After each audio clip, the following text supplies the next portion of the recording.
Am I the asshole for calling a babysitting job with my ex a business arrangement? Not my child. My ex and I have no children together. Recently broke up. He reaches and asked if I could help watch his kid. He then states that there was no chance of reconciliation, no friendship, nothing, and that it was strictly about his kid. So I ended up agreeing even though I'm still in love with him and will always help. However, based of his statement, I thought treating it like a business arrangement was in the best interest of me and my feelings to keep me detached. He responded with, "You're calling it a business arrangement and I don't like that, especially since it's about my kid. I don't need your help, I'll figure it out on my own." I responded with, "Okay." I was hurt with his statement, but am I the asshole for calling it a business arrangement? Not the asshole, but stay out of this situation. He doesn't want a romantic relationship with you. He doesn't want a friendship. He wants you to provide childcare, but he's offended that you would refer to it as a business arrangement? No, just stay away. Stay far away. Not the asshole. It was a business arrangement since you're not in a relationship, nor even a friendship. His framing it as anything else is disingenuous. Let it go. Let him find childcare appropriate to his needs and desires. They're not your needs and desires. And move on. Not the asshole, but do yourself a big favor and cut that cord. If you're still in love with him, then you're just setting yourself up to be hurt. Not the asshole. He in a sense was using you. Needed a babysitter, you were there. Glad it didn't work out because that would be hard on you and you would get the upper hand in that arrangement. And I would say it's a business deal. Not the asshole for calling it a business arrangement. But you are the asshole, sounds harsh, but, for continuing to see the kid who won't understand the relationship between you and the father. You need a clean break for you and the child involved. They don't deserve any more confusing relationships.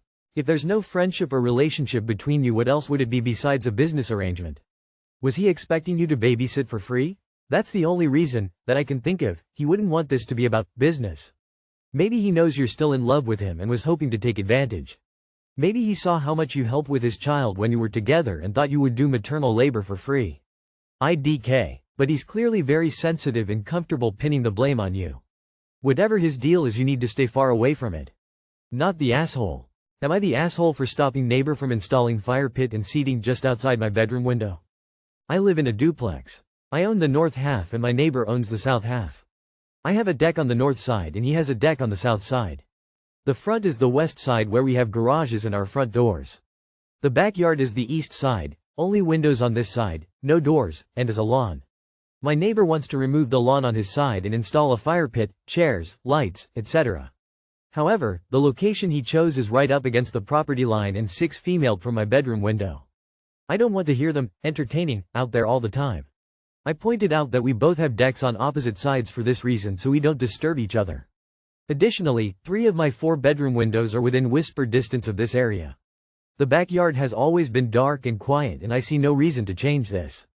I told him I would only approve if he mitigated the noise with a privacy wall or something similar. Further, I am worried that when I go to sell it, the buyer will see a fire pit from the neighbor near their bedroom window and not buy it.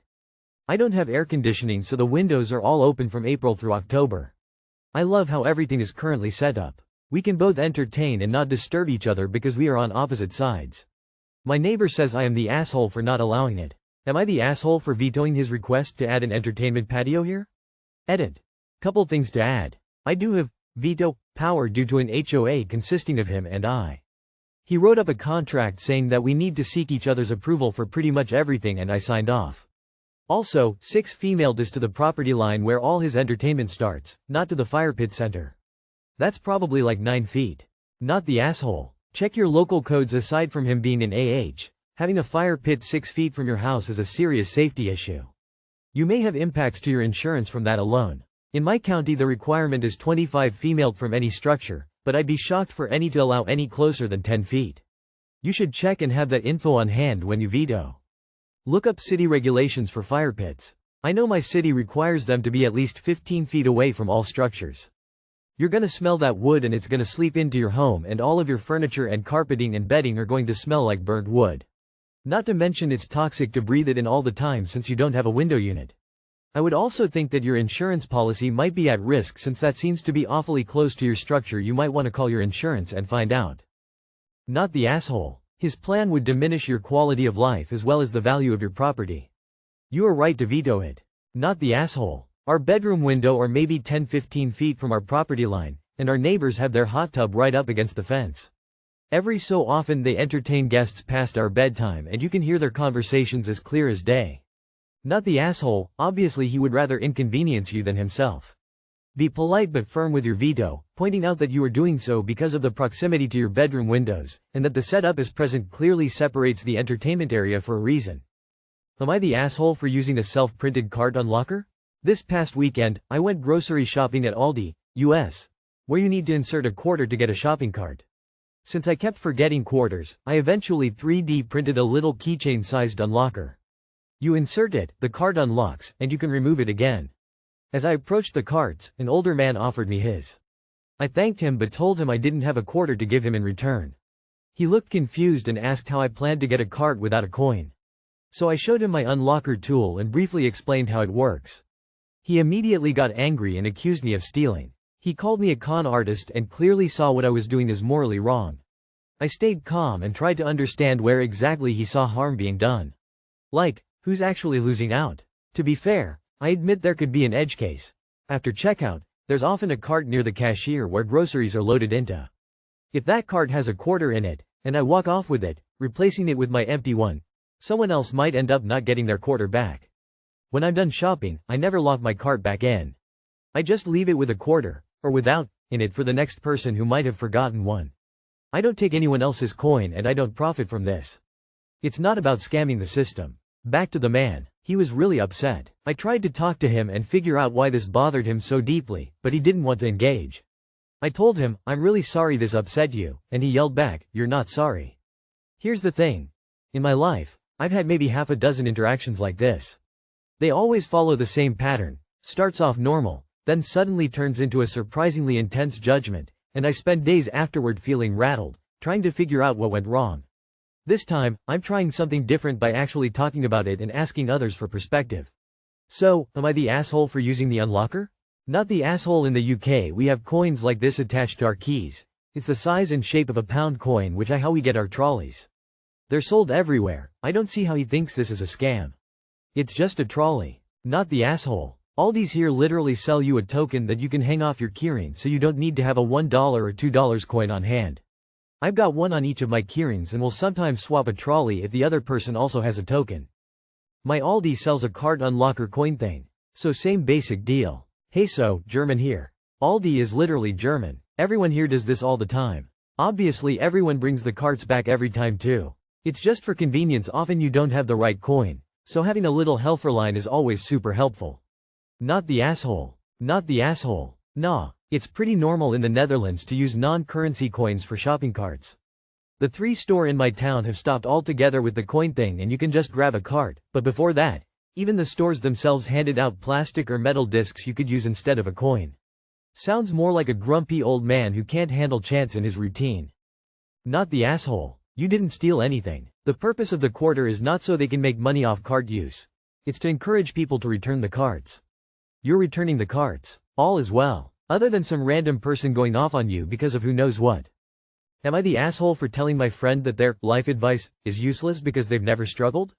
So I, 22F, have a friend, 23F, who constantly gives me advice about how to stay positive, work harder, and manifest good energy. The thing is, she comes from a super privileged background. She never had to work, her parents pay for everything, and she's never really gone through anything difficult. No jobs, no debt, no health problems, nothing. Recently, I was venting about how stressed I am juggling school, work, and family stuff. She gave me another one of her, you just need to shift your mindset, speeches. I kind of snapped and told her that her advice is useless to people who actually struggle. Not everyone can just smile their way through burnout and bills. She got really quiet and later texted me that I was mean and invalidated her experiences. I feel bad now, but I also feel like someone needed to say it. Am I the asshole? Not the asshole, but I don't think this was the best way to have handled it. I think the next time she does this, tell her that you know she means well, but that you really don't want the unsolicited advice, but that when you need her counsel, you will ask for it. But also, maybe she's not someone you can confide your frustrations with. Some folks just don't know how to just listen. You are the asshole. Honestly, you can't know if she had any struggles in life. While she might have a privileged life doesn't mean no bad stuff has happened to her. She might have battled with depression, suicidal thoughts, or even had to deal with domestic violence or rape. These kind of things many people keep to themselves. Don't just assume she had no struggles. You shouldn't have just lashed out, you could have said the same thing calmly. She should have been more considerate. Just apologize for your reaction but tell her that her words hurt you. Not everything is easy to fix. She is very fortunate not to have found herself in a difficult position. You don't want to invalidate her experience but she has not experienced it. Info. Did you ever indicate to your friend before this that you find her advice frustrating or annoying? Some privileged people definitely come at the world from a toxic positivity mindset, and it can be very frustrating when you're dealing with crushing problems like disabilities and workplace abuse. But if it's a friend, you do at least owe them some indication that the way they're attempting to support you doesn't feel like support or meet your needs before you tear into them. When someone doesn't know their attempt to help is annoying you or hurting you, they don't have the opportunity to change their approach to try to meet your needs. They're likely to assume that what helps them helps you until you tell them different. You are the asshole. You are acting just like her. You just don't realize it. She looks at life through her own experiences and projects it at you, making assumptions about you and life and giving bad advice. Instead of expanding her, in your view on life, you lash out, making the same assumptions about her based on your life experience. You blatantly assume she has had zero struggles because she is privileged. Just an FYI. I have been in your shoes many times. Your approach will not change things. And understanding your, and her, lack of knowledge, experience on life will leave you less frustrated. You are the asshole. Lately I've been venting and I decided to reward my friend who listened to me venting by putting her down, dismissing her advice, and making assumptions about what she's experienced in life. There you go. I fixed your headline for you.